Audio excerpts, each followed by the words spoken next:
Play it again.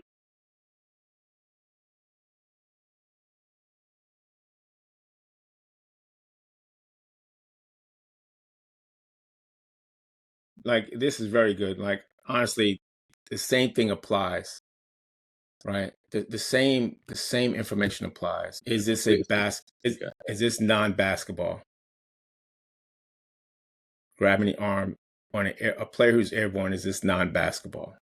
Looking at this play in full speed, like, anyone else have a flagrant foul?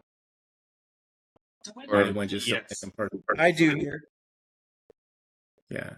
And Yes. the player, and there's severe contact. The player doesn't even get up. The player gets pulled to the floor with a lot of force. You know, thank God we don't have a player reacting to this. Because interesting enough is, Marlon, actually, I want you to put your cursor on the player who fouled him. He ran out of Right there. Right. So keep this in mind. But when you have these type of plays, when a player makes this hard of a contact,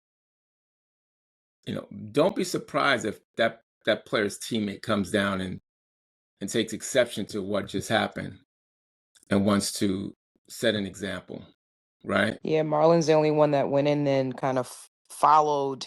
Like once the foul was called, he's the only one in that snapshot that goes in and kind of tries to defuse because you have to get in there. Because if I see it on the other end, if I see what just happened, Absolutely. you don't know my turn. I'm gonna come. I might take a cheap shot. You took a cheap shot at my teammate. I'm gonna take a cheap shot at you. Yep. Right. So somebody has to be aware. Which is why we have three of us. And I So think on this play here, everyone in agreement, F1. or an intentional foul for high school. I'm sorry, intentional foul. Yes. Yes. Anyone thinking ejection, F2, that's what y'all call it. You also call it flagrant, right? They call it a flagrant in high school for the F2. Flagrant. Anyone thinking flagrant? Ejection worthy. We got one vote. Lone Star. Did I say when I first saw this? I said this is close. Sorry. Do you weigh in the factor whether or not to eject him based off the defender's reaction once he made the contact? No. Okay. Not this reaction here. I need him to walk away. Right. But Right. if he didn't, would that Oh yeah, that's hard to it. Oh, that's an easy one. Okay. Honestly, if he did it and he stood over him, I'd be Yeah, absolutely. He's out of there. Right. But if Right. he didn't, like he was like dramatically running away. My weighing in on this is that, one, it's an airborne player. Two, it's non-basketball play. And the third one is that how hard he hit the floor mattered to me, right?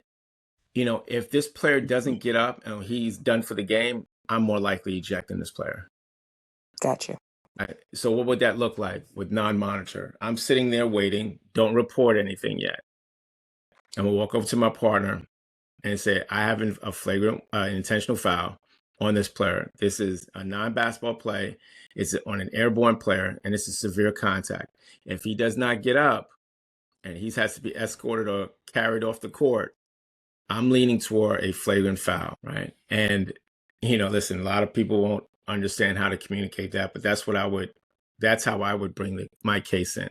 And if he doesn't get up, I'm like, he's got to go to you.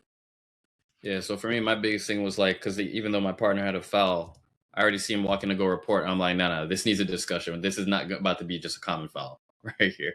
So we came together and then we went intentional or F1 on the play. But and again, I have a different angle than this. So what I see is I know the kid gets his held down and he gets kind of pulled down. But then when you see this angle, to what Kev says, like the force of which he goes down is, it's very dangerous. And thankfully the kid popped up and he was fine. He wanted to actually shoot the free throws, but because obviously the coach came on the floor, he obviously would have, by rule, have to be subbed out. So nothing else had the discussion.